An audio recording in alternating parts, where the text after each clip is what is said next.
La Belgique, c'est comme la France, c'est un État laïque, c'est même un des seuls au monde avec la France. C'est un État dans lequel les élites ne se rendent peut-être pas compte de l'importance dans certaines populations et dans l'histoire des facteurs religieux et de la religion. Une ignorance totale de l'islam et a fortiori des dérives de radicalisation possibles. Et puis certainement l'idée aussi selon laquelle ces jeunes gens fumant, trafiquant, allant au café n'étaient pas potentiellement des victimes de l'intégrisme. Et un peu comme à Londres, il y a une quinzaine d'années, quand on a parlé du Londonistan, c'est l'idée aussi selon laquelle si on laisse tranquille sur le plan religieux, donc présumé comme un important de ces populations, eh bien il n'y aura pas de conséquences pour le pays d'accueil. Et bien évidemment, comme à Londres, à long terme, c'est un pari catastrophique. C'est pas propre bien sûr à la France et à la Belgique. On l'avait dit de Londres il y a quelques années. On se doute bien que dans d'autres pays européens, on a des phénomènes similaires.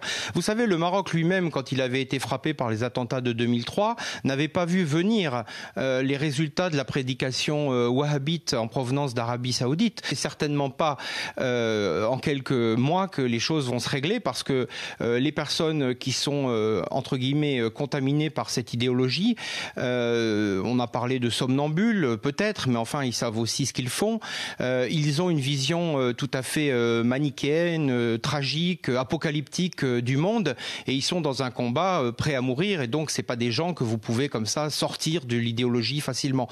Donc cette radicalisation à la fois de la population belge ou française et la communautarisation des musulmans, c'est ce qui est justement cherché par les terroristes. Ils veulent pousser au crime et à la violence entre les communautés. Ils veulent faire du super anticommunautarisme en quelque sorte. Donc oui, ça va être très long. Il y a un énorme travail de pédagogie. L'école, évidemment, l'université ont un rôle à jouer. Mais je crois que tous les acteurs doivent d'abord regarder la réalité sans aucune naïveté. Pour l'instant, on était un petit peu sur la théorie du loup solitaire ou bien des fils un peu paumés.